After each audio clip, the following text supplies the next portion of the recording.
Kizzie lessons. Kizzie lessons. Yeah, from Moab. So I did a couple videos. I didn't get to finish them all. I wanted to do 3. So I'm going to recap these and I can tell you a little different story, right? So I was running late, obviously, and it's a 6-hour drive to Moab, right, from here. And I'm driving. I got Kizzie all put away. We're in the car. We're driving, and we're almost to Farmington.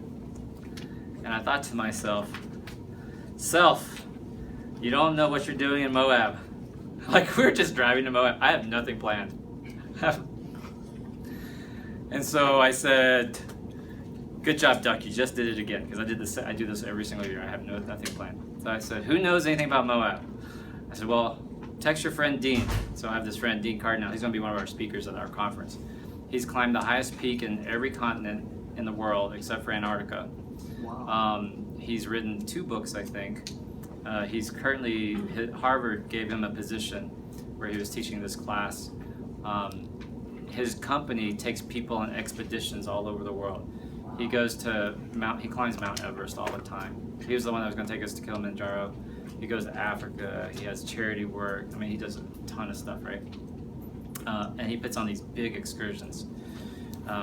So I said, well, he probably knows something about Moab because he was going to do our Moab trip last week. So I texted him. I said, and he travels all the time, and he's usually out of the country. I said, well, maybe he's in the country. So I texted him and he said, "Hey, I'm going to Moab. What should I do, and what should I not do?" And surprisingly, he texted back. He goes like, "I get to Farmington, I get to cell reception," and he goes, "Oh my God, I was just there a couple days ago. We just missed each other." And he says to me, "Well, you have to go to Arches National Park." I never heard of Arches National Park. I knew there were some arches there I had to go see, but I didn't know where they were. So Arches, I said, "Okay, it's on." He goes, "Well, when were you planning on going to Arches?" And I said, "Oh, probably I was gonna sleep in tomorrow. Probably get there around 9, 10 o'clock, like that." And he texts back. He goes, "Do not do that." He goes, "If you go there at 9 in the morning, it's gonna be 4 cars wide waiting to get into the park. You'll be backed up into the highway trying to get into this park." And he goes, "You have to get there by 7. You'll have the whole place to yourself. It'll be nice and cool." And guess what? He was freaking right. So we didn't quite make it by 7. We got there by 7:10. We got there so early that there was nobody at the post. There was no trooper, no park ranger. So the car in front of me stops, and I see the guy looking around like that, and no one's there, so he drives on. The next car pulls up. See the guy looking. He drives on. So I get up there. I look around there's nobody here. I drove everyone. It's $25 to get into the park, but there was nobody there. And I have no idea what I'm doing, so I'm just driving all the way to the road. How far it takes me? I took it all the way to the end. I thought I'd work my way back, right? Well, I'm going to tell you, by 10 o'clock, that part, I was like, dude, it's starting to get hot, But when we first got there, it was nice and cool. It was fun because he was running around. We were hiking, having a good time. So we go do this Delicate Arch hike, and it's a long hike. It took us an hour and a half to get there. It was elevation up 500 feet. It was hard. And we headed back at noon, and it took us 45 minutes to get back. And it was crazy. People were just starting at 12 o'clock to go up on this hike. There were people wearing like flip-flops. Oh. There were people walking with little small bottles of water. We had our big gallon jug because Dean told us you got to bring a lot of water. And then there were parents who took these 6-month and 1-year-old babies, carrying them, and this baby's face was pink like Tina's shirt. And I was like, "Oh dear God, turn around, woman! Do not, it's too hard of a hike." And they're so ill prepared. There were these Asians, stupid, these Asians. Those Asians, they're walking around their little Hello Kitty outfits, their little glittery sneakers, they're going clubbing or something. I'm like, dude, turn around. You're not gonna survive. You're not gonna make it. So, tip number 1 is Get some good advice. Find a mentor. Okay? He saved me such a headache having to wait in line, not being prepared with not enough water, sunblock, too hot. So listening to him changed my entire experience. Like Kizzie and I, we had a great time at Arches, right? Those other people were suffering. I'm telling you, they were hating life. And I left there thinking Arches is like the coolest place on earth. Those people were sitting there thinking, I'm never coming back to this crappy place. You know, it's the same place, but it automatically affected how I viewed the world. Does that make sense? So this is the same thing you need to do with your weight loss surgery journey. There is something, somebody knows something that is going to make your journey smoother, help you avoid a pitfall, help you accelerate your weight loss. Someone's going to say, Dr. Vong's right, boys are bad. You need to listen to him. Someone's going to be like, Dr. Vong's right. You need to learn a different coping mechanism. Right? And they could save you such heartache and frustration. Does that make sense? I mean, that's why I do all these videos. So y'all all watch that discharge instructions video. Y'all come to group. Now you know that you're gonna be tight for a couple of days. You might have no energy while you're on mushies, and you're like, that's normal. But you know how many messages I get on Facebook from people all over the world like, why am I so tired? Because you're tired. Does that make sense, y'all? Yes, sir. So you find somebody that knows something, and here it is, accelerates your journey, pleasant, makes it pleasant, easier, avoid pitfalls. See, you don't need to make the mistake yourself. Don't make the mistake yourself. Learn it from someone else. That's right. Who already made the mistake. Dr. Vong is right, man. I shouldn't have celebrated my birthday so soon after my surgery. That was a mistake. The second I ate that cake, it just sent me spiraling into a sweet tooth. Does that make sense? So that was number one. Number two, so we're climbing up that delicate arch, man. And it said, that sign lied. I'm going to tell you that sign lied. It said 3.5 miles round trip. I said, well, Kizzie, we just did a mile, and can't be that hard. And it said 500 feet elevation. But then it said there's a slope that's a pretty steep, and you need to walk comfortably. And it said this is a moderate to hard hike, especially during the summer when it's real hot. So be prepared. That's what the sign said. We said, oh, well, this will be easy. We can do it. So we start going. We're happy. Like we're singing 80s theme songs. You know, we're just all happy. We turn this corner, turn another corner, and then I see this concrete walkway. And I'm sitting there thinking, oh, that's that steep slope they're talking about, right? So I'm going up, going up. I'm starting to breathe heavy, you know? And then I get over the top and I'm figuring, here's gonna be this beautiful arch. No, more walkways. So now we're going walkway, pathway, and we're turning. I'm like, dude, where's this arch? I'm sure we've gotta be close to a mile by now. I don't even see the arch. And I look off in the distance, and on the side of the mountain, there are these little, looks like little pebbles, right? Little rocks. And I looked up and I said, Kizzie, I don't think those are rocks. She goes, no, those are little rocks, Daddy. And I said, no, I think those are people. She goes, no, those are rocks. And I said, I think those are people walking. Like, we still have to go all the way that way. She's like, what? You know? She's like, what? And so we had to meander this way, that way. And then finally we get to this is the big steep climb they're talking about, right?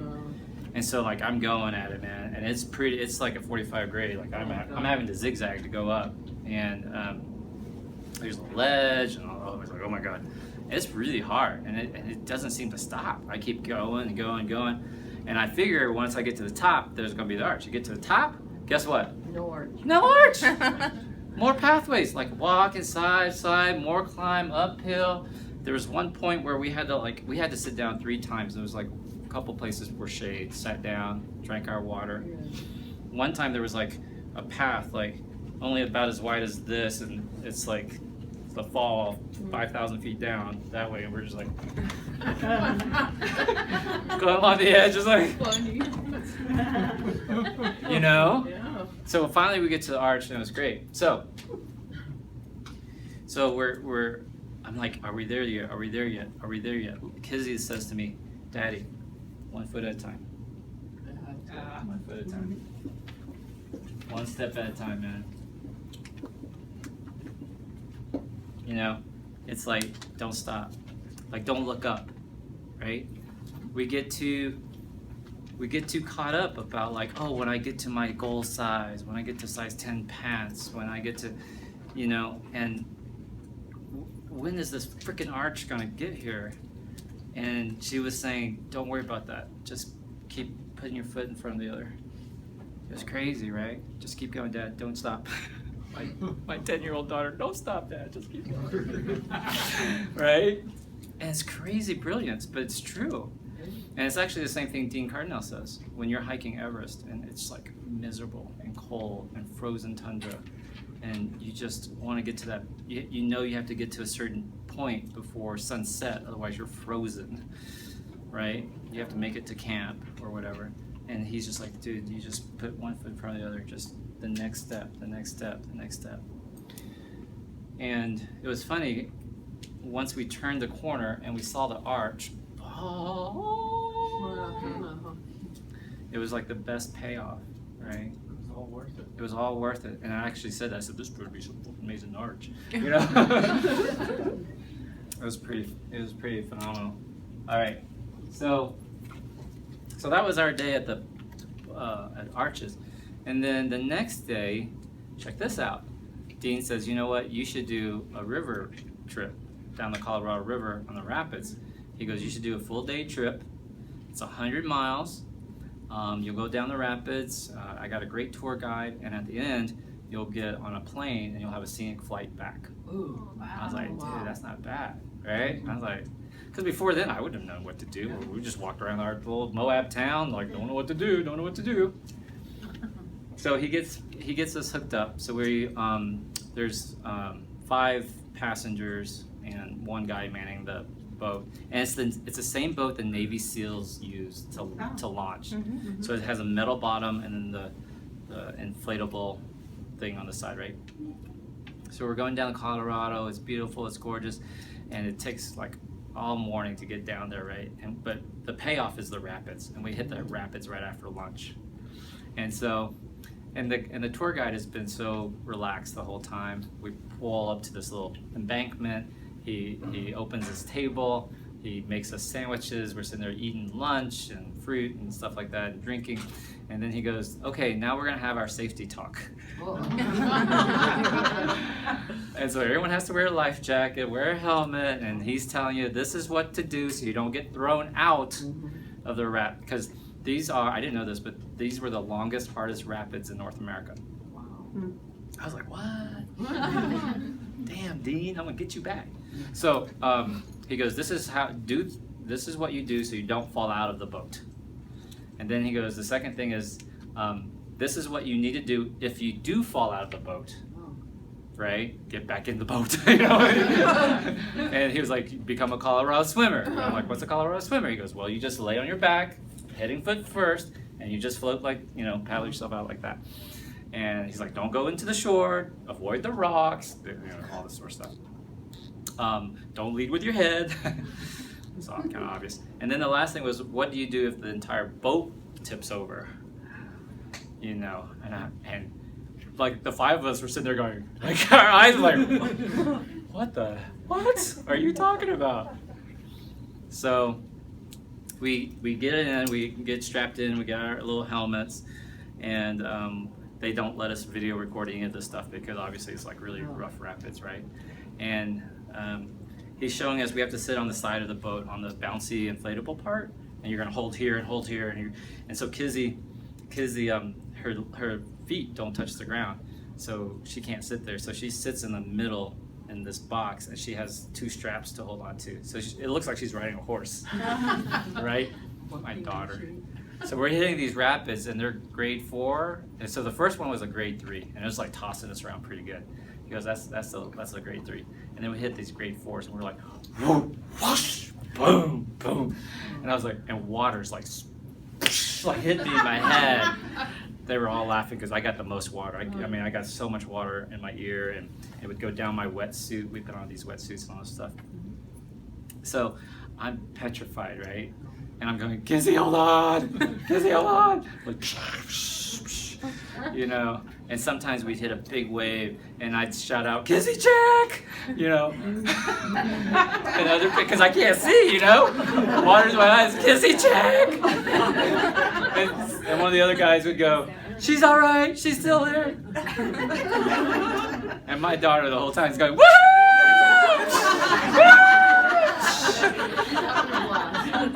She's having a blast, man. And then we hit this 5 rapids. It was called Hell to Pay. Hell to Pay. And she got hit right in the middle with the biggest volume of water. It was like, poof, like it knocked me back. And I saw her out of the corner of my eyes. She went like that. And her helmet would like pull back. And she lost one hand. And she's the whole time she's going, woo! And I was like, ah! Grabbed her, got her back. This went on for like 10 miles. Oh wait. So after that, there was a calm spot, and the driver Brian goes, "What'd you guys think of the first 7 rapids?" And I was like, that was pretty awesome. And I said, how many are there? He goes, only 30! I was like, what? I had like 21 more to go. I was like, holy crap. So, hold on tight, man. Hold on tight. Ride gets bumpy. Ride is bumpy. It's not gonna be a smooth journey, y'all. You're gonna have ups and downs. You're gonna have challenges. You're gonna have days when you're frustrated, days when you just don't know if it's worth it. You're gonna have regrets. The second you have regret about having the surgery, I know you're in trouble. You're just, your head is all wrong because you've forgotten where you started. You've forgotten how miserable it was to take insulin. You've forgotten how bad it felt when you couldn't play with your grandbabies or your kids, or you didn't feel comfortable shopping. And that's small shit, right? Like, you forgot that you were in the hospital with congestive heart failure and you were about to die because your heart wasn't beating enough. Does that make sense? And you've let these little inconveniences kind of throw you off, right? A little heartburn, or a little like I just want to eat more, or attention from boys and you don't know how to deal with it, all this sort of stuff, right? So it's not a smooth journey. It's not a smooth ride, guys. It's bumpy, right? And guess what? I want it to be bumpy. Why? You focus on it. Keeps us on our toes. No, it's growth. That's when you grow, is when you're challenged and pushed, right? If you did the same thing that made you that you're comfortable, that you're already good at, guess what? You're not growing. Some other skinny ass Asian's growing and he's gonna pass you. Does that make sense? So you got to do things that make you uncomfortable, because that's the period of growth. And so you embrace. So that's what you need to do, is embrace this challenges. Embrace the challenges, because that means that's the time when you're growing the most.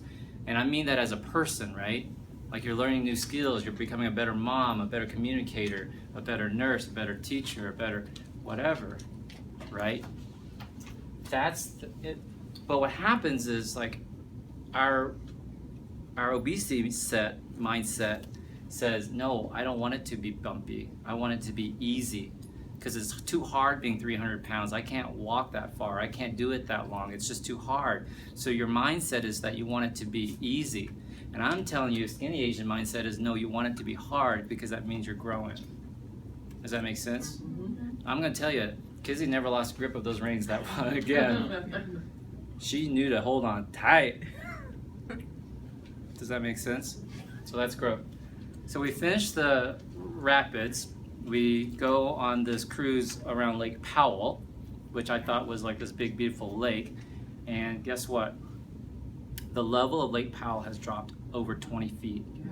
It's like a river now. It's not even a lake anymore. It's crazy from overuse. So anyway, so we get dropped off, and they load up the boat into their truck, and they have a small single prop propeller engine, plane.